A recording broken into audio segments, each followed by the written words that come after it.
Hello students, last lecture में हमने molecules, molecular mass और उससे रिलेटेड कुछ न्यूमेरिकल्स करे थे और हमने मोल के दो सेम फार्मूले देखे थे जो हमने एटम और एटॉमिक मास में पढ़े थे।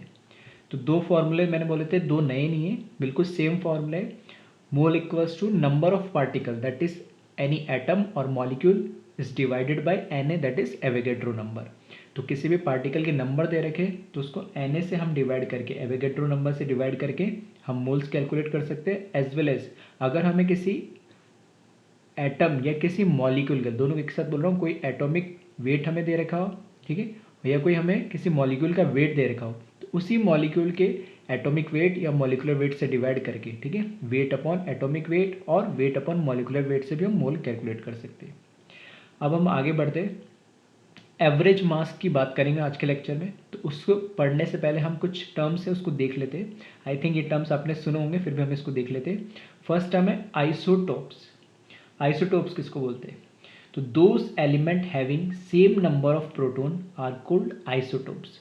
आइसोटोप्स का मतलब होता है उसमें प्रोटोन के नंबर क्या होने चाहिए? सेम। सिर्फ क्या होना चाहिए? प्रोटोन के नंबर सेम होना चाहिए। अगर प्रोटोन के नंबर सेम है तो प्रोटोन ही हमें क्या बताता है? एटॉमिक नंबर, जिसे हम एटॉमिक नंबर या प्रोटोन नंबर बोलते हैं, तो जिसको Z से हम रिप्रेजेंट करते हैं, वो क्या होना चाहिए? सेम। और उसके जो एटॉमिक मास है वो क्या होगा? डिफरेंट होगा, ऑब्वियस सी बात है। सिर्फ सेम नंबर ऑफ प्रोटोन होना चाहिए, उसके अलावा और कुछ सेम नहीं होना चाहिए। तो एटॉम, प्रोटोन सेम है तो न्यूट्रॉन अलग होंगे या इलेक्ट्रॉन अलग होंगे। तो A मतलब atomic mass, Z atomic number, proton number same, atomic mass different. तो A माइनस जेड का जो डिफरेंस है, और A माइनस जेड क्या बताता है? Atomic mass minus atomic number that is number of neutron, वो भी क्या होंगे? डिफरेंट। तो इस तरीके से ऑब्जेक्टिव क्वेश्चन में आइसोटोप्स के लिए लिख सकता है कि एटॉमिक नंबर सेम हो, एटॉमिक मास डिफरेंट हो, या न्यूट्रॉन नंबर सेम हो, या नन ऑफ दिस या ऑल ऑफ दिस। इस तरीके से चार ऑप्शन के फॉर्म में आ सकता है। तो ध्यान रखिए, सिर्फ प्रोटोन के नंबर सेम होते हैं, बाकी सब चीज़ें क्या होती है? डिफरेंट होती है। अगर प्रोटोन के नंबर सेम है और न्यूट्रल एटम है तो इलेक्ट्रॉन भी क्या होंगे? सेम। फिर इसी तरीके से इसका एग्जाम्पल अगर हम देखें तो एग्जाम्पल के लिए हाइड्रोजन के तीन आइसोटोप्स होते हैं, 1H1, 1S2, 1S3। सब में देख सकते हैं, मैंने बताया था जो नीचे, ठीक है, बॉटम में सबस्क्रिप्ट में लेफ्ट या राइट में लिखा हुआ वो क्या होता है? एटॉमिक नंबर, और वही क्या बताता है? Proton number. तो 1 1 1, तो तीनों के अंदर प्रोटोन नंबर सेम है तो एटॉमिक नंबर क्या हुआ? सेम। जो ऊपर लिखा होता है वो ए बताता है, मतलब एटॉमिक मास। तो यहाँ 1 2 3, तो देखो 1 2 3, ए डिफरेंट हुआ। और 1 माइनस 1 0, मतलब ए माइनस जेड क्या है? हमारा न्यूट्रॉन बताता है। वो फर्स्ट वाले 1H1 मतलब हाइड्रोजन के लिए 0, 1S2 के लिए 2 माइनस 1 1, 3 माइनस 1 2, तो 0 1 2। तो ये ए माइनस जेड भी क्या होगा? डिफरेंट। इसी तरीके से ऑक्सीजन के तीन होते, O16, O17, O18, ठीक है। तो आइसोटोप्स को हम इस तरीके से सिर्फ एटॉमिक मास के नंबर से बुलाते हैं, क्योंकि आइसोटोप से मतलब एटॉमिक नंबर तो क्या होगा? सेम 80 होगा तीनों में। तो O16, O17, O18, carbon 12, carbon 13, carbon 14, इस तरीके से। इसके बाद बात करते हैं हम आइसोटोन्स। आइसोटोन्स का क्या मतलब होता है? Those element having same number of neutrons. इसमें सिर्फ न्यूट्रॉन्स। अब इसके रेस्पेक्ट में बात करो तो न्यूट्रॉन्स हम कैसे कैलकुलेट करते हैं? A minus Z, atomic minus atomic mass को में से हम क्या करते हैं? एटॉमिक नंबर को सब्ट्रैक्ट कर दे तो हमें क्या मिल जाएगा? न्यूट्रॉन मिल जाएगा, जिसको हम ए माइनस जेड भी। तो ये वाला टर्म क्या होगा? इसमें सेम होगा। तो ये दोनों क्या होने चाहिए? अलग अलग होने चाहिए। तो इस केस में इसी तरीके से लिखा है, जेड मतलब एटॉमिक नंबर डिफरेंट, ए मतलब एटॉमिक मास डिफरेंट होगा, और A minus Z that is neutron, वो क्या होगा? सेम। एग्जाम्पल के लिए पोटेशियम, एटॉमिक नंबर 19 और उसका एटॉमिक मास 39। कैल्शियम का एटॉमिक नंबर 20 और एटॉमिक मास 40। तो देखिए 19 और 20, जेड डिफरेंट हुआ, 39 40, एटॉमिक मास भी डिफरेंट हुआ, but 19 minus 39 minus 19 20, and 40 minus 20 is also 20, that is a minus Z is same. तो जिसके अंदर नंबर ऑफ न्यूट्रॉन्स, ठीक है, नंबर ऑफ न्यूट्रॉन्स सेम होते हैं उनको क्या बोलते हैं? आइसोटोन्स। इसको याद रखने के लिए आइसोटोप्स में ध्यान दोगे तो टोप्स, पी का मतलब प्रोटोन नंबर सेम, आइसोटोन्स, टोन्स के अंदर एन का मतलब न्यूट्रॉन सेम होता है, ठीक है। इस तरीके से याद रख सकते हो। थर्ड आता है आइसोबार। आइसोबार का क्या मतलब होता है, प्रोटॉन नंबर हमने सेम रखा तो उसको बोला आइसोटोप, न्यूट्रॉन नंबर सेम रखा तो उसको हमने क्या बोला, आइसोटोन्स। तो इसी तरीके से एटॉमिक मास, एटॉमिक मास अगर सेम होगा, तीन टर्म लिए मैंने, जेड ए माइनस जेड, इसके सेम होने की बात कर ली, इसके सेम होने की बात कर ली, इसकी बात हो रही, those element having same number of mass, जिनका एटॉमिक मास सेम होता है उनको हम क्या बोलते हैं, आइसोबार्स। एग्जाम्पल के लिए तो वही लिखा मैंने, z डिफरेंट होगा, इसमें a सेम होगा, इसमें मास सेम होगा, और a माइनस जेड ये क्या होगा, डिफरेंट होगा। और एग्जाम्पल देखें हम, फर्स्ट एग्जाम्पल एर्गन का दे रखा है, एर्गन एंड कैल्शियम। तो एर्गन का एटॉमिक नंबर 18 और एटॉमिक मास 40, कैल्शियम का एटॉमिक नंबर 20, एटॉमिक मास 40। तो देख सकते हो 40 और 40 दोनों का एटॉमिक मास सेम है, ठीक है। 18 और 20 एटॉमिक नंबर डिफरेंट हुआ, 40 माइनस 18 22, 40 माइनस 20 20, तो ए माइनस जेड भी क्या हुआ, डिफरेंट। इसी तरीके से कार्बन 14 और नाइट्रोजन 14, ठीक है, ये तो नाइट्रोजन है और ये कार्बन का आइसोटोप है, ठीक। तो इस तरीके से ये दोनों भी एक दूसरे के क्या, आइसोबार्स। तो मास नंबर दोनों का सेम है, एटॉमिक नंबर डिफरेंट है, तो दोनों का डिफरेंस ए माइनस जेड का जो डिफरेंस होगा वो भी क्या होगा, अलग अलग होगा। तो ध्यान रखना, आइसोटोप्स, आइसोटोन्स और आइसोबार्स किसे बोलते हैं। एक बार इसे कॉपी कर ले, फिर हम हमारे नेक्स्ट जो टॉपिक है उसको आगे उसकी तरफ बढ़ते हैं।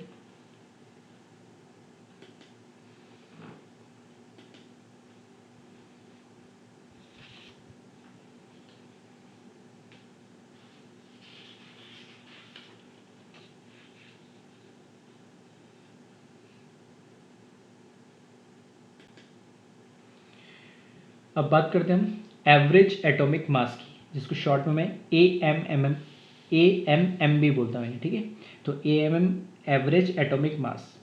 देखो पहला तो चीज़ क्या है, एवरेज है, मतलब एवरेज कब निकाला जाता है, जब कम कम से कम दो नंबर हो या दो से ज़्यादा हो, तभी तो उसका एवरेज होगा। और एटॉमिक मास मतलब किसी एटम के मास का एवरेज की बात हो रही है, ठीक है। तो एवरेज एटॉमिक मास क्या है, average atomic mass of a naturally occurring isotopes of any element is known as average atomic mass, ठीक है। क्योंकि वर्ड आइसोटोप इसमें यूज हो रहा था इसलिए थोड़ा सा मैंने आइडिया दिया है। आई थिंक आपने पहले किसी चैप्टर में भी पढ़ा हो, या ठीक है अप टू 10th क्लास में भी पढ़ा हो, लेकिन यहाँ पे आइसोटोप की बात हो रही है, at average atomic mass of naturally occurring isotope of any element, किसी भी एलिमेंट के नेचुरली अकर, जो भी हमें नेचर के अंदर उसके आइसोटोप्स मिल रहे हैं, यानी उनके एवरेज मास को हम क्या बोलते हैं, AMM एवरेज एटॉमिक मास बोलते हैं।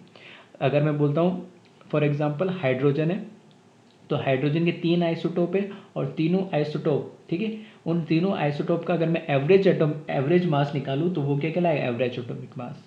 कार्बन के 3 आइसोटोप है तो उसका एवरेज निकालूंगा तो उसका एवरेज एटॉमिक मास। फिर अगर मेरे पास बोरोन के भी 2 आइसोटोप होते तो उसी तरीके से वो उसका एवरेज। तो ये एवरेज एटॉमिक मास, ध्यान रखना, एवरेज एटॉमिक मास सिर्फ और सिर्फ उन्हीं के लिए एप्लीकेबल होते हैं जिनके आइसोटोप्स हमें नेचर में मिलते हैं, ठीक है। अब नेचर में मिल रहा है तो इसका मतलब क्या है कि कुछ ना कुछ उनकी प्रेजेंट होने की, कुछ ना कुछ नेचर में मिलने की कुछ ना कुछ क्या होगी, एक परसेंटेज होगी, या मैं बोल सकता हूँ प्रोबेबिलिटी होगी, कौन कम मिलता होगा कौन ज़्यादा मिलता होगा, ठीक है। तो हमें नेचर में इसकी परसेंटेज की फॉर्म में लिखते, लाइक अगर मैं बोल रहा हूँ 2 आइसोटोप है तो एक 60% है तो दूसरा क्या हो जाएगा अपना 40%, 3 आइसोटोप है तो मान ली एक 30 एक 40, तो अपना तीसरा वाला क्या हो जाएगा वापस 30, ठीक है। तो इस तरीके से वो नेचर में किस परसेंटेज में मिल रहे हैं वो हमें याद नहीं रखना, वो हमें गिवन होगा, उस बेसिस पे हम एवरेज एटॉमिक मास क्या करते हैं, कैलकुलेट करते हैं। तो इसको फॉर्मूले की फॉर्म में लिखा है, average atomic mass is equals to summation of, ठीक है, ये किसका सिंबल है, समेशन का, मैथ्स में पढ़ते हैं, समेशन ऑफ परसेंटेज ऑफ आई और नीचे आई, इसका मतलब क्या, परसेंटेज ऑफ कैपिटल आई का मतलब है आइसोटोप, और कौन सा आइसोटोप, आइथ का मतलब है कि इसका फर्स्ट आइसोटोप, यानी 1 आइसोटोप, आइसोटोप 2, आइसोटोप 3, जितने भी आइसोटोप हो, ठीक है, तो मैंने जनरल लिख दिया ith isotope. For example hydrogen के 3 है तो उसका 1H1 1H2 1H3, ठीक है। फॉर एग्जांपल कार्बन के 3 है तो उसके कार्बन जैसे 12 13 एंड 14 है, तो इस तरीके से। तो ये तो बता रहा हूँ वो जो आइसोटोप है उसका नेचर में अबंडेंस या उसका नेचर में अक्रेंस कितना है, ठीक है, उसका परसेंटेज मल्टीप्लाई बाय उस आइसोटोप की एटॉमिक, उस आइसोटोप का सॉरी क्या, मॉलिक्यूलर मास, या उस आइसोटोप का क्या बोल सकता हूँ, एटॉमिक मास, ठीक है, मोलर मास या एटॉमिक मास बोल सकता हूँ, आइसोटोप का परसेंटेज क्या है नेचर में, और उस आइसोटोप का मास क्या है, एटॉमिक मास क्या है, उसको हमने कैपिटल ए से रिप्रेजेंट करा है, divided by summation of percentage of ith isotope. इसका मतलब क्या है कि मेरे पास 3 आइसोटोप है तो उनके परसेंटेज का समेशन। तो थोड़ा सा लॉजिकली इसको सोचोगे, नीचे जो लिखा है ये तो एक फिक्स्ड वैल्यू हो गई। फिक्स्ड वैल्यू कैसे मैं बोल रहा हूँ, क्योंकि हम परसेंटेज की बात कर रहे हैं तो परसेंटेज हमेशा किस में से कैलकुलेट की जाती है, 100 में से। तो अगर हम परसेंटेज की बात कर रहे हैं, 2 एलिमेंट है तो दोनों एलिमेंट का कुछ ना कुछ परसेंटेज होगा, कम ज़्यादा इक्वल हो कुछ भी, लेकिन दोनों का समेशन करोगे तो कितना होगा, 100 ही होगा। एक 30 होगा तो अपना आप दूसरा क्या हो जाएगा, 70।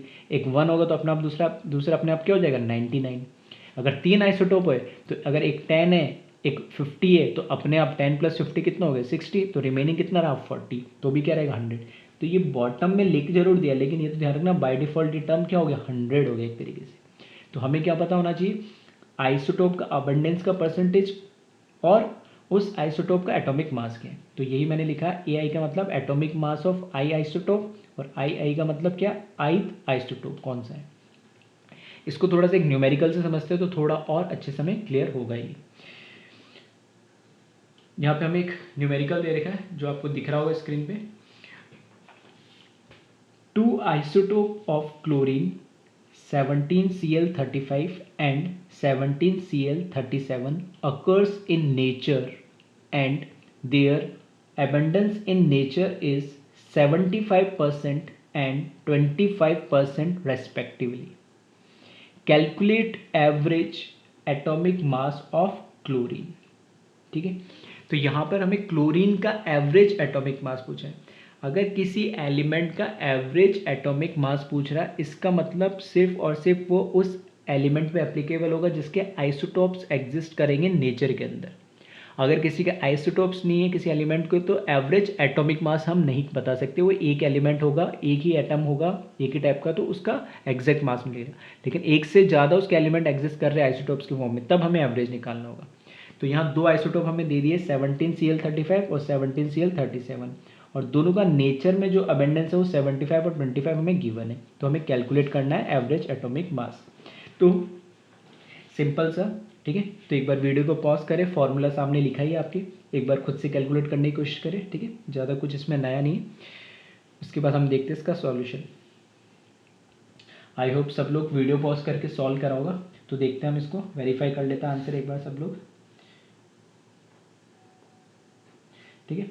सॉल्यूशन की बात करें इसमें, तो हमें पता है जो 17Cl35 है, इसका एबेंडेंस हमें कितना दे रखा है, 75%, सही। एंड 17Cl37 जो है उसका एबेंडेंस हमें दे रखा है कितना, 25%। अब बात हो रही एवरेज एटॉमिक मास, हमें कैलकुलेट करना है क्लोरीन का। तो क्लोरीन का एवरेज एटॉमिक मास, ठीक है, शॉर्ट में लिख रहा हूँ मैं ए, ठीक है, दोनों जगह मैंने गलत लिखा है, ठीक है, तो इसको करेक्ट कर देना। एवरेज, अच्छा यहाँ गलत लिखा, एवरेज, इसको ए करना, ठीक है। तो एवरेज एटॉमिक मास, तो AAM, ठीक है, एवरेज, ठीक है। तो अब यहाँ पर बात करते हैं इसकी, तो ये फॉर्मूला हमें लगाना, summation of percentage of ith isotope multiply उसका एटॉमिक मास। तो ये आइथ आइसोटोप है, इसका परसेंटेज कितना दे रखा है, 75%, और इसका एटॉमिक मास क्या होगा, जो यहाँ लिखा हुआ इसका एटॉमिक मास है। तो यहाँ पे मैं डायरेक्ट लिख रहा हूँ, इसका परसेंटेज है 75 मल्टीप्लाई बाई इसका एटॉमिक मास कितना, 35, प्लस ये तो इसके लिए हुआ पहले आइसोटॉप के लिए। दूसरे के लिए इसका परसेंटेज 25 वैसे तो दे ही रखा है, लेकिन बाय डिफॉल्ट सिर्फ ये लिख देता क्लोरीन का अबंडेंस नेचर में 75% है, then calculate average atomic mass of chlorine. तो अगर ये 75 है और 2 ही आइसोटोप है तो बाय डिफॉल्ट ये 25 हो जाता, ठीक है। तो ध्यान रखना, ये तो मैंने थोड़ा और सिंपल कर दिया इस क्वेश्चन को, और ठीक है, लॉजिकली सोचोगे तो दूसरे की परसेंटेज देने की जरूरत नहीं है, तो दूसरा अपना 100 माइनस हो जाएगा। हमें पता है परसेंटेज का मतलब क्या है, दोनों का समेशन 100 होना चाहिए। तो 25 मल्टीप्लाई बाय ये तो इसका अबेंडेंस, और इसका एटॉमिक मास कितना, 37।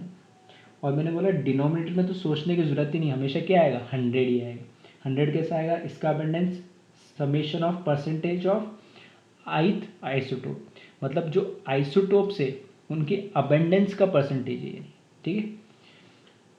तो यहाँ पर इसका 75 प्लस 25 ऐड करोगे तो भी क्या आ रहा है, वापस 100 ही आएगा, ठीक है। तो इसको बस कैलकुलेट कर ले तो एवरेज एटॉमिक मास ये कितना हो जाएगा, इसको जब कैलकुलेट करोगे आप तो 35.5 आएगा। तो मैंने जब फर्स्ट लेक्चर में आई थिंक जब हमने बात करी थी 1 से लेकर 20 एलिमेंट के एटॉमिक मास की, तब मैंने बताया था कि एक शॉर्ट ट्रिक टाइप बताई थी मैंने एटॉमिक ऑड और इवन के लिए एटॉमिक नंबर 9 के बाद।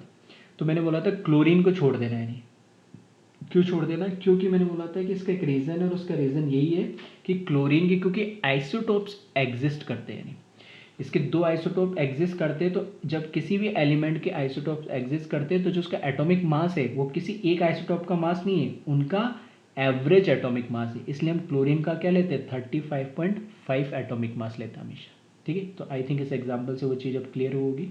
तो एक बार जल्दी से इसको कॉपी कर ले, ठीक है। तो सिंपल सा क्वेश्चन था, फिर हम नेक्स्ट क्वेश्चन देखते हैं।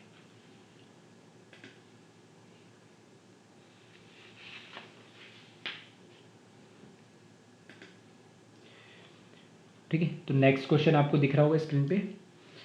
Average atomic mass of an element is 496 AMU atomic mass unit. The atomic mass of its two naturally occurring isotopes in nature is 470 AMU and 600 AMU.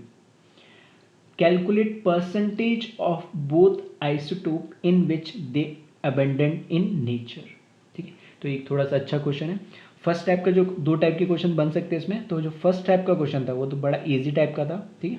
ये सेकंड टाइप का question जिसमें हमें क्या दे दिया, एक कोई भी एलिमेंट मान लो एक्स या ए या कोई सा भी एलिमेंट अननोन एलिमेंट दे दिया, उसका एवरेज एटॉमिक मास, ठीक है, AAM की वैल्यू हमें गिवन है। और उसने बोला कि दो आइसोटॉप्स एग्जिस्ट करते हैं नेचर में और उन आइसोटॉप का मास एटॉमिक मास 417 600 है। तो हमें बताइए वो जो दो आइसोटॉप एग्जिस्ट कर रहे हैं उनका परसेंटेज ऑफ अक्रेंस या अबेंडेंस क्या होगा, उनकी परसेंटेज किसकी ज़्यादा होगी, ठीक है। तो एक बार वीडियो को पॉज करके इसको सॉल्व करें, ठीक है। तो आई थिंक कई लोगों ने सॉल्व करा होगा, तो जो फॉर्मूला बताया उससे बिल्कुल डेफिनेटली कई लोगों ने इसको ईजिली सॉल्व करा होगा। इस क्वेश्चन को मैं दो तरीके से दो मेथड बताऊंगा इसको सॉल्व करने के।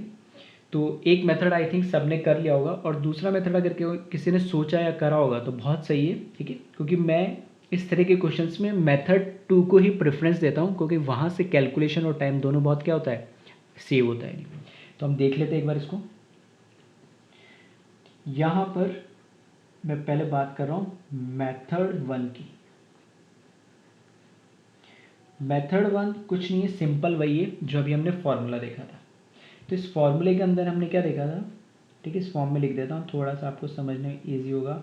इधर लिख रहा हूँ मैं आइसोटोप। अब हमें नहीं पता है यहाँ पे दो आइसोटोप कौन है, तो मैं इनको नाम दे रहा हूँ I1 और I2, क्योंकि कोई अननोन एलिमेंट है ना, हमें उनके बारे में कुछ दे रखा है, तो मैंने दो आइसोटोप दे रखे तो I1 I2 लिख दिया। इन दो आइसोटोप का एटॉमिक मास हमें गिवन दे रखा है, तो मैंने यहाँ लिख दिया एटॉमिक मास। एटॉमिक मास यहाँ पर इसका है 470 AMU और इसका है 600 AMU, ये हमें गिवन दे रखा है। दूसरी चीज परसेंटेज ऑफ अबंडेंस या फिर अक्रिंग, ये हमें कैलकुलेट करना है। तो मुझे बताइए परसेंटेज दोनों का समेशन कितना होगा 100। तो लेट परसेंटेज ऑफ अक्रिंग और abundance of isotope I1 is x, ये मैंने अज्यूम कर लिया। अगर x मैंने मान लिया तो ये कितना होगा, बिल्कुल सही है ना, तो बिल्कुल सही सोचो, ये होगा 100 माइनस एक्स।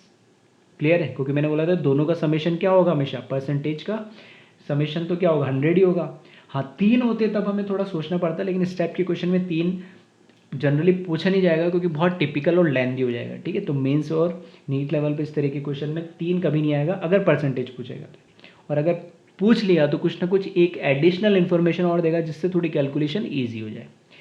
तो हम बात कर रहे हैं ये अगर x है तो ये अपना आप क्या हो जाएगा 100 माइनस एक्स। और हमें क्या दे रखा है एक चीज़ यहाँ पर, ठीक है। और साथ में हमें क्या दे रखा है, average atomic mass of element is 496, ये हमें गिवन, ये सारी चीज़ें हम देख, ये 1 2 और 3 इन्फॉर्मेशन हमें दे रही, ये हमने अज्यूम करा। तो बस कुछ नहीं करे इसमें, एवरेज एटॉमिक मास का जो हमारे पास फॉर्मूला है उसके अंदर इसकी क्या रख दे, वैल्यूज़ रख दे रहे। तो एवरेज एटॉमिक मास में ऊपर न्यूमरेटर में क्या आता है, किसी का भी परसेंटेज, तो इसकी परसेंटेज कितनी है, एक्स इनटू इसका एटॉमिक मास 470, ऐसे करा था लास्ट क्वेश्चन, प्लस इसकी परसेंटेज 100 माइनस एक्स और इनटू इसका एटॉमिक मास 600 डिवाइडेड बाय, अब देखो दोनों को सम कर लो, परसेंटेज का x प्लस 100 माइनस एक्स, तो भी सम करोगे तो भी वापस क्या आएगा, 100 ही आएगा। ठीक है, तो डिनोमिनेटर में तो कुछ सोचना ही नहीं है, भले परसेंटेज पूछी हो, डायरेक्ट EM पूछा हो। ठीक है, दोनों टाइप के क्वेश्चन में नीचे तो 100 लिख देना डायरेक्ट, बिना सोचे समझे। अब क्योंकि इस टाइप के क्वेश्चन में इसने क्या पूछा है, परसेंटेज पूछा है, तो एक तो ये आ गया। अब इसमें बस क्या कर दो, वैल्यू पुट कर दो, जैसे ये AM लिखा है ना, इसकी जगह भी मैं क्या कर दूँ, वैल्यू पुट कर दूँ। तो AM की वैल्यू मुझे कितनी देती, 496, और ये कितना हो जाएगा 470x, ठीक है, प्लस यहाँ पर ये हो जाएगा 6 1 2 3 4 माइनस 600x और डिवाइडेड बाय 100। ठीक है, तो इसको यहाँ से हमें क्या कैलकुलेट करना है, सिर्फ x, एक अननोन वैल्यू हुई हमारे लिए, तो इस x को हमें कैलकुलेट करना है। अब जैसे x कैलकुलेट करोगे तो इसकी परसेंटेज आ जाएगी, ये x होगा तो 100 माइनस करके दूसरे की वजह। एक तो ये तरीका है कैलकुलेट करने का, जो आई होप कई लोगों ने, मैक्सिमम बच्चों ने कैलकुलेट इसी तरीके से कर लिया होगा। इसकी कैलकुलेशन या इसका सॉल्यूशन मैं इसको कैलकुलेट करके नहीं बता रहा हूँ, ठीक है, ये काम आपका, इसको कैलकुलेट करना है कि x की वैल्यू यहाँ पर कितनी आती है। अब मैं बात कर रहा हूँ मेथड 2 की, और ये कैलकुलेशन मैंने क्यों छोड़ी है, इसका रीज़न अभी आपको समझ में आ जाएगा, ऐसा मैं क्यों कर रहा हूँ। मेरा काम था एक मेथड आपको बताना। अब सेकंड मेथड जो प्रीफर करता हूँ, देखो जब भी एवरेज का क्वेश्चन आए, ठीक है, जब भी एवरेज का क्वेश्चन आए तो एवरेज के क्वेश्चन में ये रूल हर जगह लगेगा नहीं, ठीक है।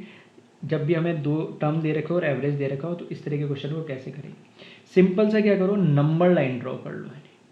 नंबर लाइन कैसे, देखो ये मैंने ड्रॉ करी यहाँ पर नंबर लाइन। हमें क्या दे रखा है, एक दे रखा हमें AM1, ये मैं दे रहा हूँ फर्स्ट आइसोटोप के मास को, AM2 ये दे रहा हूँ मैं सेकंड आइसोटोप के मास को। इनका एग्जैक्ट मैं लिख दे रहा हूँ यहाँ पे, ठीक है, एग्जैक्ट में सेंटर मान के चल रहा हूँ। तो फर्स्ट आइसोटोप का एटॉमिक मास कितना दे रखा है मुझे, 470, सही है। इसका एटॉमिक मास क्या दे रखा है मुझे, 600। ये नंबर लाइन जो है ये किसकी है, मतलब एटॉमिक मास के लिए, मास की नंबर लाइन है, ठीक है। तो ये फर्स्ट AM1 मतलब atomic mass of first isotope, atomic mass of second isotope. इनका एग्जैक्ट सेंटर में मतलब क्या होता है, दोनों को ऐड करता, 2 से डिवाइड करता, दोनों एग्जैक्ट एवरेज आता। तो 600 प्लस 470 तो 1070 डिवाइड बाई 2, दैट मीन्स 535, ठीक है। तो ये 535 ये तो इनका एग्जैक्ट एवरेज आता है। अब 2-3 चीज़ें मैं यही से बताना चाह रहा हूँ। पहली चीज़ तो ये कि अगर दोनों का 50-50% होता, ध्यान से सुनना मैं क्या कर रहा हूँ, अगर दोनों का 50-50% होता तो एग्जैक्ट दोनों का सम करके 2 से डिवाइड करूँगा तो एग्जैक्ट दोनों का एवरेज आता 535। कब, जब दोनों का अबंडेंस 50-50% मतलब बराबर होता है। बट यहाँ पर 50-50% है या नहीं है मुझे कैसे पता लगेगा, ये वैल्यू हमें दे रखी है इसकी AM की वैल्यू 496। इसका मतलब है अब इस नंबर लाइन में बात करूँ तो 535 इधर है, इधर बढ़ेगा इधर जाएगा, तो 496 कहीं ना कहीं इधर आएगा। तो मैंने यहाँ लिख दिया, ये लिख दिया यहाँ पे 496 और एवरेज एटॉमिक मास की वैल्यू ये, ठीक है। अब ये तो मुझे पता लगे नंबर लाइन से। अब इससे 2-3 चीज़ें मैं जो बताना चाह रहा हूँ, पहला जो दो हमें मास दे रखे उसका एग्जैक्ट जो सेंटर आ रहा है, अगर उस पर हमारा एवरेज एटॉमिक मास नहीं लाई कर रहा है, इसका मतलब है कि इनकी परसेंटेज इक्वल नहीं है, पहली बात। दूसरी बात, अगर परसेंटेज इक्वल नहीं है तो मुझे क्या बिना कैलकुलेशन से एक आइडिया लगेगा कि किसकी परसेंटेज ज़्यादा है किसकी कम है, ताकि हम कैलकुलेशन को क्रॉस वेरीफाई करें। ऐसा नहीं हो कि मैं इसकी परसेंटेज, अगर मान लो मैं मान लेता हूँ इसकी परसेंटेज 70 और इसकी परसेंटेज कितनी 30, तो उल्टा नहीं कर दो आंसर इसकी 30 और इसकी 70, क्योंकि हमें तो 30-70 तो पता है, एक 30 हो एक 70, लेकिन किसका 30 हो 70 हो ये क्रॉस वेरीफाई कैसे करें, वो भी यहाँ से पता लग जाएगा। ध्यान से सुनना क्या कह रहा हूँ मैं। जो भी हमारा एवरेज आ रहा है उस एवरेज से किस डायरेक्शन में हमारा एवरेज एटॉमिक मास, ये मतलब ये तो एग्जैक्ट एवरेज होता था 50-50%, तो इससे हमारा एवरेज एटॉमिक मास कहाँ शिफ्ट हो रहा है, इस साइड वाले शिफ्ट हो रहा है या यहाँ इस साइड शिफ्ट हो रहा है। यहाँ लाई करता तब तो एग्जैक्ट दोनों 50% होते, अगर ये इस साइड शिफ्ट करता मतलब जिसका परसेंटेज ज़्यादा होगा, जिस आइसोटोप का परसेंटेज ज़्यादा होगा उसके मास की तरफ ये ज़्यादा शिफ्ट करेगा। अगर ये यहाँ इस साइड शिफ्ट कर रहा होता ना 535 से, तो मतलब इसका परसेंटेज 50% से ज़्यादा होता, लेकिन ये कहाँ इस साइड शिफ्ट कर गया, मतलब I1 का परसेंटेज कितना होगा 50% से ज़्यादा होगा। तो कई बार इस तरह का क्वेश्चन आ जाए, ठीक है। तो इस तरह के क्वेश्चन पूछे जाते हैं, जेईई में पूछे जाते हैं, ठीक है, नीट में पूछे जाते हैं कि लॉजिकली, ठीक है, कैलकुलेटिव तो सब करते ही करते हैं, उसमें 1-1.5-2 मिनट तो जाएगा, लेकिन लॉजिकली किसी ने देख लिया फटाक से 10 सेकंड 15 सेकंड 20 सेकंड में, तो वहाँ पे एक क्वेश्चन का उसका टाइम बच गया नहीं। तो यहाँ से मुझे पता लग गया कि जो फर्स्ट आइसोटोप है, मतलब जिसको एवरेज एटॉमिक मास, जिसका एटॉमिक मास 470 है, उसका percentage of abundance in nature ज़्यादा होगा, कितने से कम 50% से तो ज़्यादा होगा, भले 50.00001 ही क्यों ना हो, लेकिन उससे तो ज़्यादा है, ठीक है। क्यों, क्योंकि इसका जो एवरेज एटॉमिक मास है इनका आइसोटॉप्स का दोनों का, वो किसकी तरफ मूव कर रहा है 470 की तरफ, तो इसको देख लो, ये वेरीफाई भी कर लेंगे अपन, ठीक है। अब देखो इससे कैसे कैलकुलेट करोगे, सिंपल सा एक शॉर्ट ट्रिक टाइप फॉर्मूला है। जिस भी आइसोटोप का परसेंटेज तुम्हें कैलकुलेट करना, फॉर एग्जांपल मुझे अगर इसका कैलकुलेट करना है डायरेक्ट, तो इसके लिए भी सेम रूल है, और इसका कैलकुलेट करना तो भी सेम रूल है, बस ध्यान रखना। अब ये जो वैल्यू रखी है मैंने, ठीक है, ये सिर्फ तुम्हें एक चीज़ को जो अभी मैंने कंक्लूजन बताया उसको समझाने के लिए, इसका कोई रोल एज सच कोई रोल है नहीं इसके अंदर, ठीक है। काम किसके हमारे पास, दोनों आइसोटोप के मास का और एवरेज एटॉमिक मास का। तो अब सुनना ध्यान से मैं क्या कह रहा हूँ, किसी भी आइसोटोप का, ठीक है, तो I1 का ही मान लेते हैं, परसेंटेज ऑफ, मुझे I1, इसका I1 का परसेंटेज कैलकुलेट करना है, तो जिस आइसोटोप का परसेंटेज कैलकुलेट करना है उसके मास को छोड़ देना है, ठीक है, इसको छोड़ देना है, तो रिमेनिंग वैल्यू क्या बचेगी मुझ पर, सेकेंड वाला आइसोटोप का एटॉमिक मास प्लस क्या एवरेज एटॉमिक, तो ये दो वैल्यू बची। तो इसमें जिसका अगर मैं इसके आइसोटोप की परसेंटेज की बात करूँ तो इस वैल्यू को छोड़ देना है, न्यूमरेटर में इन दोनों का सिर्फ डिफरेंस लेना है।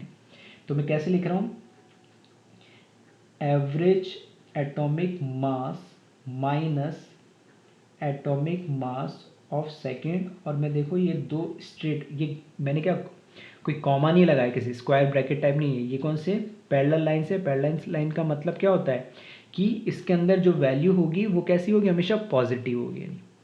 आ रही मेरी बात समझ में, ठीक है। तो दोनों का अल्टीमेटली मुझे क्या लेना है, डिफरेंस लेना है, ठीक है, पॉजिटिव नेगेटिव नहीं बताना है, ठीक है, सिर्फ मुझे क्या लेना है, डिफरेंस लेना है। तो 496 और 600 का डिफरेंस लेना है, ठीक है। तो ऑब्वियस ये बात है कि ये हमेशा वैल्यू ज़्यादा होगी, तो अगर तुम्हें कन्फ्यूजन हो, क्योंकि मैं ऐसा इसलिए लिख रहा हूँ क्योंकि इसके लिए जब लिखोगे तो अब इन दोनों का डिफरेंस लोगे नहीं, ठीक है। एक बार मैं फॉर्मूला लिख देता हूँ तो और क्लियर होगा। फिर डिनोमिनेटर में क्या करना है, इसको छोड़ देना है और इन दोनों का डिफरेंस लिखना है, मतलब AM1 माइनस AM2, और परसेंटेज की बात कर रहा है तो मल्टीप्लाई बाय क्या कर दो, 100 कर दो। आ रही बात समझ में। न्यूमरेटर में क्या करना है, न्यूमरेटर में जिसका तुम्हें परसेंटेज निकालना है उस वैल्यू को छोड़ देना है, रिमेनिंग दो वैल्यू का क्या लेना है, डिफरेंस लेना है, ठीक है। और मॉड लगा दिया मैंने, मॉड का मतलब क्या है कि वैल्यू हमेशा क्या रहेगी, पॉजिटिव, नेगेटिव नहीं आएगी। इसी तरीके से डिनोमिनेटर में क्या करना है, दोनों आइसोटोप का डिफरेंस ले लेना है, तो वो मैंने ये लिख दिया।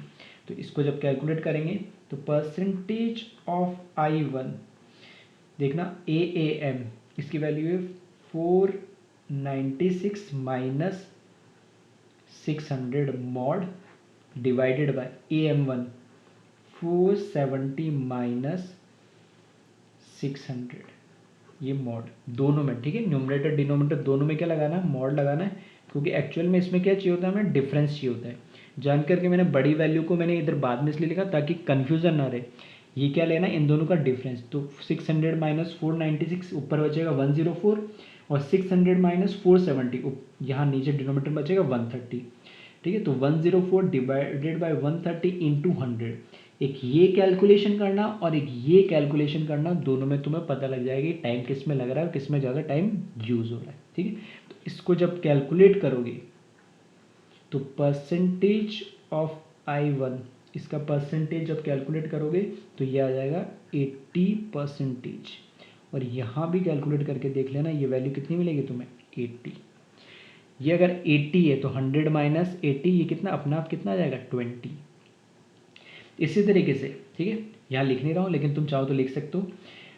अगर तुम्हें इसका डायरेक्ट, ठीक है, अगर एग्जाम में हो सकता है, जैसे मैंने यहाँ पे लिख दिया कि I1 की परसेंटेज बताओ, यहाँ तो मैंने दोनों की पूछी, calculate percent of both isotope, तो एक निकालनी तो दूसरे को निकालने की जरूरत थोड़ी, दोनों का समीशन 100 होगा परसेंटेज का, तो ये 80 तो अपना आप क्या हो जाएगा 20।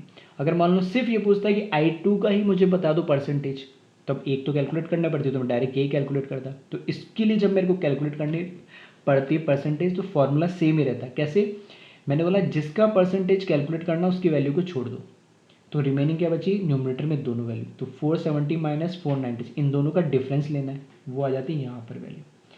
और डिनोमिनेटर में क्या करना है, एवरेज को छोड़ के इन दोनों आइसोटोप का डिफरेंस लेना, डिनोमिनेटर में सेम रहेगी। तो कैलकुलेट करके देख लेना, ठीक है, ये तुम्हारे लिए होमवर्क टाइप समझ लो या प्रैक्टिस समझ लो। दूसरा फॉर्मूला I2 के लिए कैलकुलेट करो, यहाँ से तो मैंने डायरेक्ट बता दिया 20% होगा, फॉर्मूला आके देख लो 20% होगा या नहीं होगा। दूसरा काम जो मैं कहना चाह रहा था, मेथड 1 मेथड 2, दो मैंने मेथड बताए।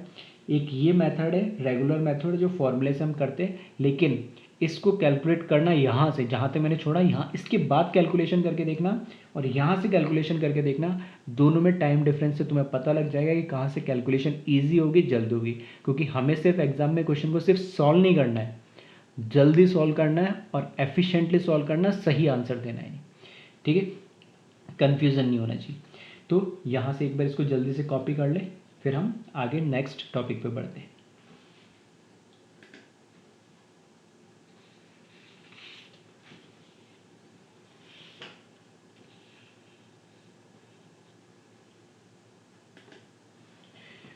तो अभी जो लास्ट टॉपिक था हमारा, उसका नाम था एवरेज एटॉमिक मास। सेम ऐसा ही कुछ मिलता जुलता नाम लग रहा होगा या कई बच्चों लग रहा हो, वापस लिख दियो, ठीक है। तो ये लिखा है मैंने एवरेज मॉलिक्यूलर मास, AMM, ठीक है। तो मैंने गलती से वहाँ AM लिख दिया था, जबकि AAM था, दोनों में डिफरेंस है। वो एवरेज एटॉमिक मास था, ये एवरेज मॉलिक्यूलर मास है। तो नाम से भी समझ में आ रहा होगा, वहाँ एक अकेले एटम की बात की जा रही है, तो यहाँ किसकी बात की जा रही है, मॉलिक्यूल की। तो क्या मॉलिक्यूल के भी आइसोटोप होते हैं, नहीं। तो नाम से कंफ्यूज मत होना, दोनों कॉन्सेप्ट अलग अलग है, ध्यान से सुनना। एवरेज एटॉमिक मास कैलकुलेट करने के लिए हम सिर्फ हमेशा एक एलिमेंट की बात करते हैं, और कैसे एलिमेंट की, जिसके एक से ज़्यादा, यानी एक से ज़्यादा ही होंगे जिसके आइसोटोप्स एग्जिस्ट करते, दो भी हो सकते हैं, तीन भी हो सकते हैं, चार कितने भी होते। तो एवरेज एटॉमिक मास सिर्फ ऐसे एलिमेंट के लिए एप्लीकेबल होता है जिसके आइसोटोप्स एग्जिस्ट करते हैं नेचर के अंदर। और एवरेज मॉलिक्यूलर मास कहाँ एप्लीकेबल होता है, average molecular mass mixture of gases के लिए एप्लीकेबल होता है। फॉर एग्जाम्पल एयर, तो एयर में बहुत सारी गैसेस है, उनका मिक्सचर है, हाइड्रोजन, ऑक्सीजन, नाइट्रोजन, ठीक है। तो ऐसे गैसेस के लिए जिनका मिक्सचर ऑफ गैसेस बोल सकते हैं, उनके लिए एवरेज मॉलिक्यूलर मास होता है। तो रिलेट बिल्कुल ऐसे मत करना, वहाँ एटम लिखा था तो एटम का हमने बोला कि उसके आइसोटोप से तो मॉलिक्यूल के नहीं, बिल्कुल नहीं। इसका नाम एक जैसे लगते हैं, ठीक है, कॉन्सेप्ट एक जैसे लगते हैं, लेकिन बच्चा उसी से रिलेट करना है कि जैसे एटम होता है एटॉमिक मास, मॉलिक्यूल होता है मॉलिक्यूलर मास। तो एवरेज एटॉमिक मास का मतलब आइसोटोप, तो एवरेज मॉलिक्यूलर मास में मॉलिक्यूल का आइसोटोप, तो ऐसा कुछ नहीं होता है, ठीक है, मॉलिक्यूल का कोई आइसोटोप नहीं होता। यहाँ से बात हो रही है मॉलिक्यूलर मास मतलब किसी भी गैसियस मिक्सचर की बात हो रही है। तो यहाँ पे लिखा है mass of 1 mole of gaseous mixture containing more than 1 gases is known as average molecular mass. किसी गैसियस मिक्सचर का, ठीक है, कोई भी गैसियस मिक्सचर के 1 मोल का जो मास है, ठीक है, उसको हम क्या बोलते हैं, एवरेज मॉलिक्यूलर मास। और ऐसी गैसियस मिक्सचर में कम से कम क्या होगी, एक से मिक्सचर कब बोलेंगे, जब कम से कम क्या हो, एक से ज़्यादा हो, तो एक से ज़्यादा क्या होगी, गैसेस होगी। इसका फॉर्मूला और एवरेज एटॉमिक मास का फॉर्मूला बिल्कुल अलग है, फिर से बोल रहा हूँ, डेफिनेशन भी अलग है, फॉर्मूला भी अलग है, नाम दोनों एक दूसरे से मिलते जुलते लगते हैं, इसलिए दोनों को एक साथ मैंने पढ़ा दिया ताकि कन्फ्यूज़न ना हो। फॉर्मूले की बात करें तो वहाँ पे हम परसेंटेज की बात करते थे, यहाँ परसेंटेज की बात नहीं करते, यहाँ हम बात करते हैं मोल्स की। Average molecular mass is equals to total mass, ठीक है। डेफिनेशन इस फॉर्म में भी ध्यान रखना और इस फॉर्मूले के फॉर्म में भी ध्यान रखना, क्योंकि डेफिनेशन आगे हम गैसेस स्टेट्स ऑफ मैटर भी जिसको बोलते हैं 11th क्लास में ही हम पढ़ेंगे, ठीक है, जो हमारा 5th चैप्टर आता है, तो उसमें ये फॉर्मूला बहुत यूज़ होगा और इस न्यूमेरिकल का बहुत इंपॉर्टेंस बढ़ जाता है वहाँ पे, तो इसलिए ध्यान रखना दोनों फॉर्म में, इस फॉर्म में भी और इस फॉर्म में भी ध्यान रखना। तो एवरेज मॉलिकुलर मास होता है total mass divided by total moles, मतलब उस गैसियस मिक्सचर का टोटल मास कितना है और उस गैसियस मिक्सचर में सारे गैसेस के मिला के कितने मोल्स हैं। तो यहाँ लिखा है समेशन, समेशन मतलब टोटल हो गया। तो एन आई मतलब कोई भी आई गैस है, ठीक है, जैसे 1 2 3 फर्स्ट गैस है उसके मोल्स मल्टीप्लाई बाय उस गैस का मॉलिकुलर मास या एटॉमिक मास कुछ भी बोल सकते हो। इसी तरीके से सेकंड गैस है, सॉरी इस तरीके से सेकंड थर्ड फोर्थ सबको क्या कर देना ऐड, और नीचे डिनोमिनेटर में क्या आएंगे total number of moles of all gases, ठीक है, गैस 1 गैस 2 गैस 3 सबके मोल मिला के, मान लो गैस 1 के 3 मोल है, गैस 2 के 5 मोल है, गैस 3 के 8 मोल है, तो सबको ऐड करके लिखना है। तो ध्यान रखना वहाँ मैंने बोला था एवरेज एटॉमिक मास में डिनोमिनेटर में हमेशा क्या आता है 100 आएगा, नहीं कोई परसेंटेज की बात हो रही है, यहाँ परसेंटेज की बात नहीं हो रही बिल्कुल, यहाँ डिनोमिनेटर में हमेशा क्या आते हैं टोटल मोल्स आ जाएंगे गैसेस मिक्सचर के। तो वही लिखा है number of moles of ith gas, ठीक है, कोई भी गैस 1 2 3 गैस है आइथ गैस, उसके नंबर ऑफ मोल्स और उस गैस का मोलर मास। अब आओ इस पर भी न्यूमेरिकल्स देखते हो, उससे थोड़ा और क्लियर होगा।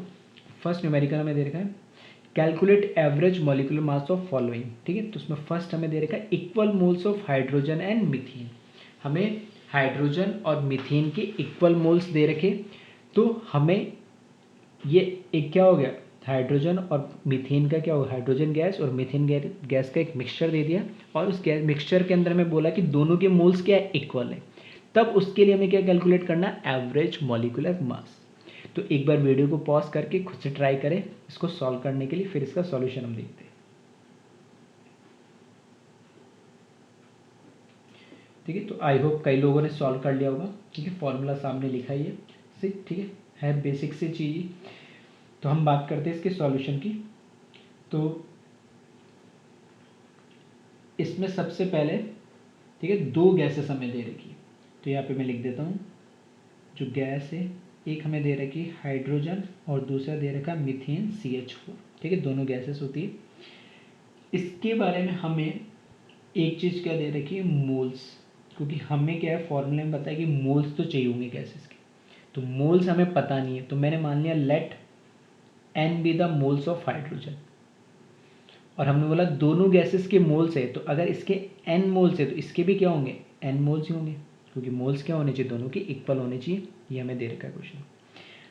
इनकी मोलर मास की बात करें, मोलर मास की अगर हम बात करें तो हाइड्रोजन का मोलर मास, ठीक है, हाइड्रोजन मतलब H2 गैस का, H2 मॉलिक्यूल का मोलर मास की बात करें तो कैसे कैलकुलेट करते हैं, हमने देखा था लास्ट क्लास में कि किसी मॉलिक्यूल का मॉलिक्यूलर मास कैलकुलेट करना है तो उसमें जितने भी एटम है उन सभी एटम के मास को क्या कर देना ऐड कर देना, सम अप कर देना है। तो एक हाइड्रोजन एटम का मास 1 होता है, तो 2 हाइड्रोजन एटम है इस मॉलिक्यूल में, तो टोटल इसका मास कितना हो जाएगा 2। कार्बन का एटॉमिक मास होता है 12, हाइड्रोजन का होता है 1, तो 4 के लिए कितना हो जाएगा 4, तो 12 + 4 16, ये चीज़ हमें पता है। अब बस इसमें क्या करना है फॉर्मूला लगा देना है। तो फॉर्मूला क्या है एवरेज मॉलिकुलर मास, एवरेज मॉलिकुलर मास, ठीक है। तो टोटल मोल्स मतलब कैसे कैलकुलेट करेंगे, फर्स्ट गैस का मोल्स और मल्टीप्लाई उसके मोलर मास।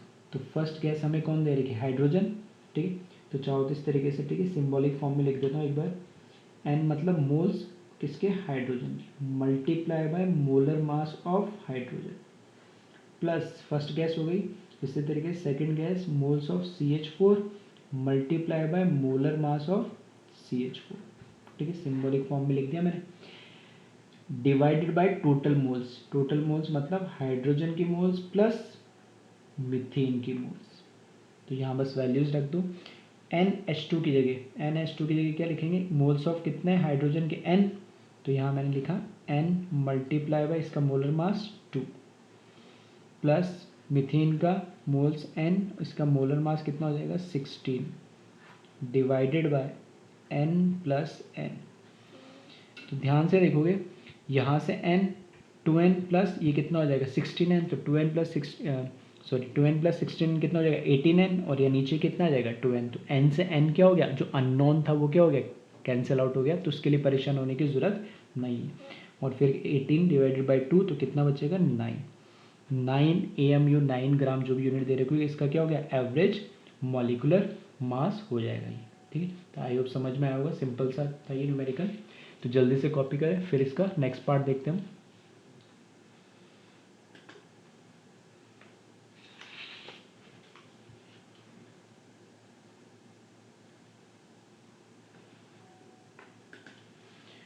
ठीक है, सेकंड पार्ट में क्या है, फर्स्ट पार्ट में हमें दे रखा था equal moles of H2 and CH4, second part में हमें दे रखा है equal mass of H2 and CH4। ठीक है, दोनों में फर्क हो गया कि वहाँ दोनों के मोल्स इक्वल थे, और यहाँ पे दोनों की क्या मास, मतलब उसका वेट इक्वल दे रखा है। ठीक है, वेट का मास का मतलब मोलर मास नहीं, गिवन वेट एक तरीके से। तो हमें नहीं पता कितना है, लेकिन ये पता है कि दोनों का जो भी वेट है दोनों इक्वल है। अगर ये 8 ग्राम है तो ये भी 8 ग्राम है, इस तरीके से। तो एक बार इसको भी वीडियो पॉज करके जल्दी से कैलकुलेट सॉल्व करने की कोशिश करें, और फिर देखते हैं इसका आंसर क्या आता है। ठीक है, तो आई होप कई बच्चे कर पा रहे होंगे, किस तरीके से रिलेट कर रहे हैं क्वेश्चंस को। तो आइए देखते हैं इसका सॉल्यूशन। सेम उसी तरीके से लिख रहा हूँ मैं वापस। गैस लिखा मैंने H2 गैस और CH4 गैस। फिर अब की बार इनका क्या दे रखा है इसने, मास। ठीक है, या मैं कैसे लिख सकता हूँ, वेट भी लिख दूँ, वेट लिख दो या मास, ये हमें क्या दे रखा है, गिवन दे रखा है। तो वेट के लिए मैंने यूज़ करा स्मॉल w। अगर ये w वेट इसका गिवन है, लेट हमने मान लिया, ठीक है, ये अज्यूम मान लिया हमने, लेट अगर इसका वेट w है तो CH4 का भी वेट क्या होगा, w होगा अपने आप। ठीक है, फिर क्योंकि फॉर्मूले के अंदर हमें क्या चाहिए, अल्टीमेटली मोल्स चाहिए, तो मोल्स कैलकुलेट करने के लिए यहाँ पे पहले मैं लिख देता हूँ मोलर मास। तो मोलर मास तो हमें गिवन नहीं होता किसी भी एटम का, मॉलिक्यूल का, वो तो हमें क्या करना होता है, कैलकुलेट करना होता है। तो H2 का मोलर मास अभी देखा था हमने 2, और मीथेन का कितना है 60।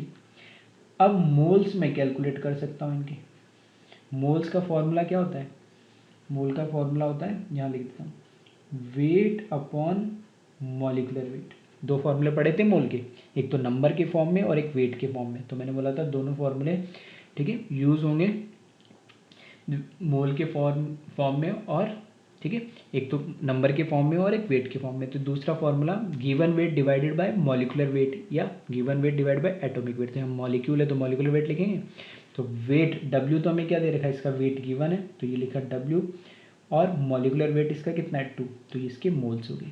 इसका वेट W और मॉलिकुलर वेट कितना है 16, तो ये इसके मोल्स हो गए। तो इस तरीके से हमने इनके मोल्स कैलकुलेट कर लिए। बस अब क्या करें, फॉर्मूले में रख दें एवरेज मॉलिकुलर मास। ठीक है, तो इस बार मैं नोटेशन में लिख रहा हूँ, डायरेक्ट लिख रहा हूँ। तो फर्स्ट गैस के जो फर्स्ट गैस है उसके क्या लिखना है, हमें मोल्स। ठीक है, चलो लिख देते जल्दी से NH2। ठीक है, NH2 multiply by MH2 plus NCH4 multiply by MCH4 divided by summation of moles, तो NH2 प्लस NCH4। तो average molecular mass is equals to, इसके नंबर ऑफ मोल्स कितने हो जाएंगे, W/2 मल्टीप्लाई बाई इसका मोलर मास 2 प्लस W/16 इसकी mole multiply by इसका molar mass 16 divided by W/2 plus W/16 ये इसके मोल्स। तो सिंपल से इसको कैलकुलेट कर लेना है।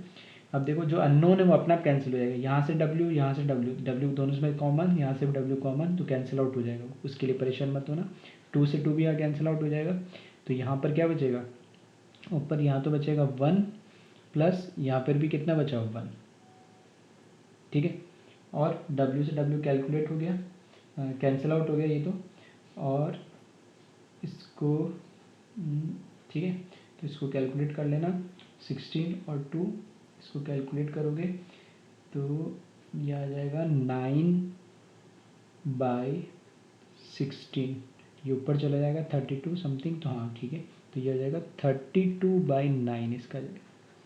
ठीक है, इसको कैंसिल आउट करना है फ्रैक्शन में, डेसिमल में, तो डिपेंड करेगा ऑप्शन में तुम्हें आंसर कैसे दे रहेगा, तो जैसा ऑप्शन में दे रहा है उसके अकॉर्डिंग तुम अपना आंसर लिख देना। ठीक है, तो ऐसा कुछ हार्ड एंड फास्ट नहीं, ऑब्जेक्टिव देख के आंसर देख के तुम्हें डिसाइड करना होगा कि इसी फॉर्म में रखना है या फ्रैक्शन के फॉर्म में लिखना है। तो जल्दी से इसको कॉपी कर ले और एक लास्ट क्वेश्चन और देखते हैं, फिर हम लेक्चर खत्म करेंगे।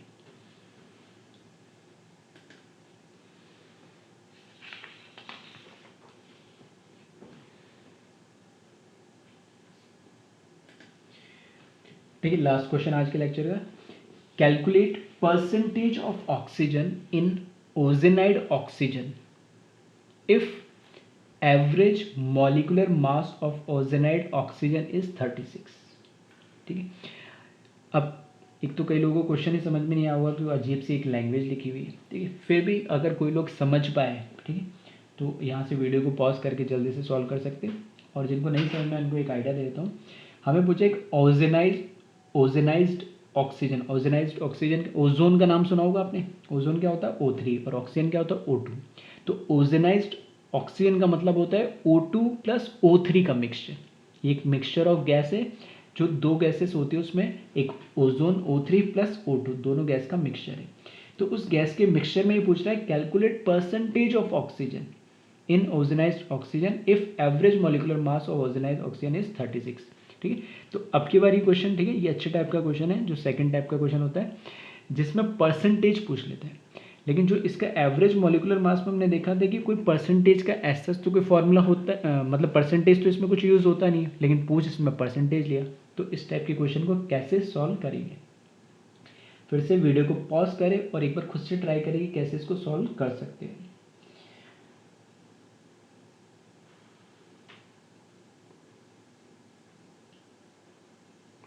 ठीक है, तो आई होप कई लोगों ने ट्राई कर लिया होगा। अब आइए इसको देखते हैं, फिर से मैं इसको दो तरीके से बताऊंगा। एक तरीका सभी लोगों ने, ठीक है, एक कन्वेंशनल मेथड होता है, ठीक है, तो हम मैथमेटिकल बेसिक मैथमेटिकल यूज़ करते हैं, तो उसके अकॉर्डिंग सबने कैलकुलेट करा होगा। तो वो मेथड सबने कर लिया होगा, उसको नहीं बता रहा हूँ, उसको मैं बाद में बताऊँगा। मैं बताऊँगा पहला मेथड जिससे कैलकुलेशन ईजी हो और इस टाइप के क्वेश्चन को इसी तरीके से आपको सॉल्व करना है। ठीक है, तो फर्स्ट इसमें मैं लिख रहा हूँ मेथड 1, जो मैं प्रीफर कर रहा हूँ, और इससे ही आपको क्या करना है, सॉल्व करना है। ठीक है, मेरी रिकमेंडेशन यही है, बाकी आपकी चॉइस है। तो सेम नंबर लाइन, ठीक है, जब भी ये इस तरीके से एवरेज एटॉमिक मास में परसेंटेज पूछ ले या एवरेज मॉलिक्यूलर मास के अंदर परसेंटेज पूछ ले, तो सिंपल सा नंबर लाइन का यूज़ करना है। कैसे, पहले तो समझ लेते हो ओजेनाइज्ड ऑक्सीजन क्या है। ओजेनाइज्ड ऑक्सीजन कुछ नहीं है, O2, ठीक है, और O3, यह है O2 ऑक्सीजन और O3 ओजोन, दोनों का क्या है, मिक्सचर होता है। तो ये एक इसको हम बोलते हैं ओजोनाइज़र कहलाता है ये। ठीक है, इक्विपमेंट होता है, तो आगे पढ़ेंगे हम। ठीक है, एस ब्लॉक वगैरह में ये आ जाएगा ओजोनाइज़र वगैरह। तो यहाँ पर, ठीक है, ओजोन के प्रोडक्शन वगैरह के लिए इसको यूज़ किया जाता है। तो यहाँ पर O2 और O3 दोनों क्या होते हैं, एक मिक्सचर के फॉर्म में होते हैं, इंटर कन्वर्जन होता है एक स्पेसिफिक टेम्परेचर प्रेशर एक कंडीशन में। ठीक है, तो इस तरीके से ये सिंबल होता है रिवर्सिबल रिएक्शन का। ठीक है, इक्विलिब्रियम को भी रिप्रेजेंट करता है, वो आगे हम बात करेंगे, आगे से चैप्टर है हमारे पास इक्विलिब्रियम वगैरह। तो अभी बस इतना ध्यान रखना, इसको बैलेंस करके अगर लिखो तो मैं यहाँ पर क्या लिख दूंगा, 2 है तो इसको मैंने 3 लिख दिया, और इसको क्या कर दिया मैंने, 2 कर दिया।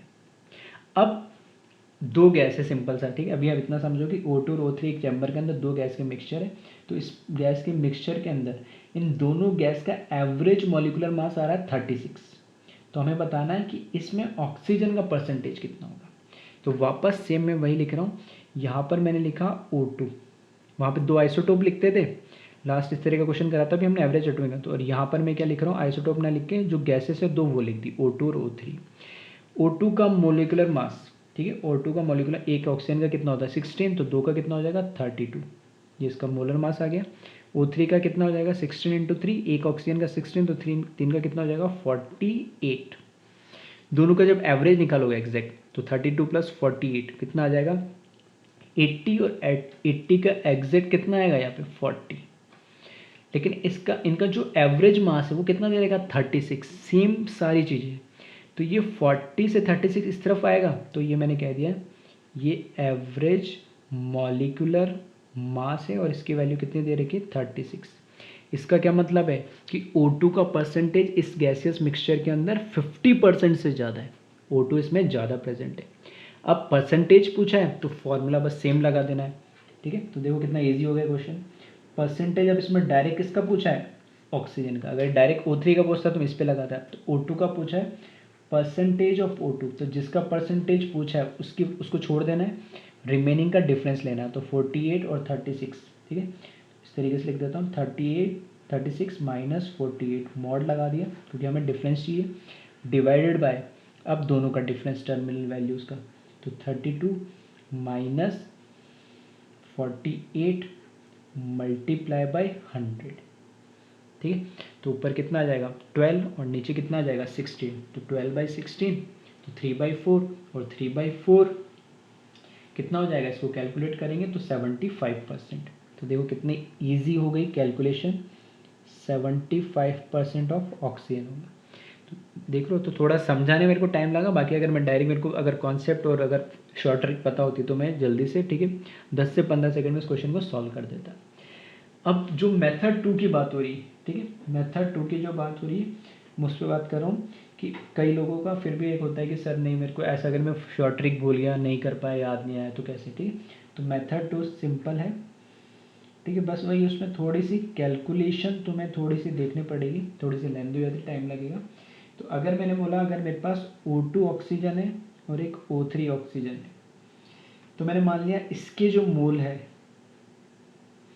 ठीक है, वो x है, तो इसके कितने मैं मान के चल रहा हूँ 100 माइनस एक्स, क्यों, क्योंकि मेरे को परसेंटेज की फॉर्म में ले रहा हूँ, ठीक है, इस बात को ध्यान से समझना।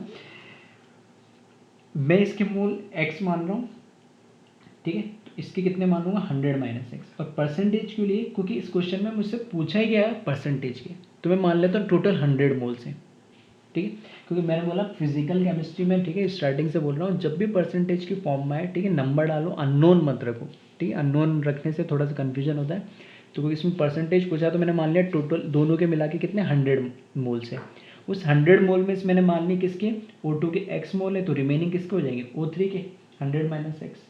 अब फॉर्मूला हमारा क्या है, ठीक है, फॉर्मूला क्या है, बस हमें वो अप्लाई कर देना है। तो फॉर्मूला जब हम अप्लाई करेंगे तो फॉर्मूला हमारा क्या है, एवरेज मॉलिक्यूलर मास, यही है हमारा फॉर्मूला, और इसमें हम क्या लिखते हैं, summation of Ni multiply by Mi divided by summation of Ni, ये लिखते हैं। तो यहाँ पर एवरेज मोलर मास कितना दे रहेगा 36, जो हमने लिखा, तो यहाँ आ जाएगा 36 समेशन Ni, मतलब इसके मोल्स किसी के भी ले लो ऑक्सीजन के, तो ये तो हो जाएगा कितना x मल्टीप्लाई इसका मोलर मास O2 का 32 प्लस इसका मोल्स कितना आ जाएंगे ये 100 माइनस एक्स, और इसका molar mass into 48 divided by दोनों के मोल्स ऐड करोगे नीचे, तो x प्लस 100 माइनस एक्स, ठीक है, ये नीचे वापस 100 आ जाएगा। और वापस 100 क्यों आया, बोला सर ये तो आपने एवरेज एटॉमिक मास बताया, क्योंकि मुझे यहाँ परसेंटेज दे रखा है, तो जो भी आंसर आएगा वो किस में आएगा 100 में से आएगा वो आंसर, आ रही मेरी बात समझ में। तो जो भी आंसर आएगा वो 100 के रेस्पेक्ट में बताते हैं। तो यहाँ पर इसलिए मैंने मान लिया कि टोटल 100 मोल्स ही मैंने मान ली, अब 100 में से इसके कितने मोल्स होंगे वो कैलकुलेट करने, तो इसलिए मैंने मोल्स एक के एक्स लिए, तो दूसरे के बाय डिफ़ॉल्ट क्या हो गया 100 माइनस एक्स हो गए। तो यहाँ से कैलकुलेशन करके एक्स कैलकुलेट करना, इसकी मोल्स मुझे पता लग जाएंगे, इसके मोल्स मुझे पता लग गए।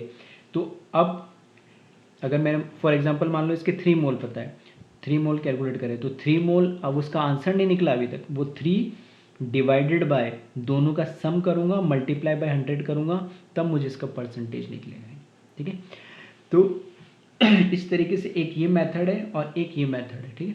तो ये मेथड मैं जो रिकमेंड करता हूँ, प्रिफर करता हूँ, ठीक है, जहाँ पे भी एवरेज की बात आती है, वो भले एवरेज एटॉमिक मास हो उसमें परसेंटेज की, इस तरह क्वेश्चन काफ़ी पूछे जाते हैं, या फिर मिक्सचर हो, गैसेस का मिक्सचर हो, तो एवरेज मॉलिक्यूलर मास में गैसेस का परसेंटेज कैलकुलेट, दोनों के लिए जब भी परसेंटेज की बात आएगी नंबर लाइन मेथड बोलता हूँ मैं इसको, नंबर लाइन मेथड इसको यूज़ करो और कैलकुलेशन ईजी हो जाएगी और जल्दी से कैलकुलेट हो जाएगा। ठीक है, तो आई होप आज जो हमने 2 टॉपिक पढ़े और उनसे रिलेटेड न्यूमेरिकल करे समझ में आए होंगे। Thank you.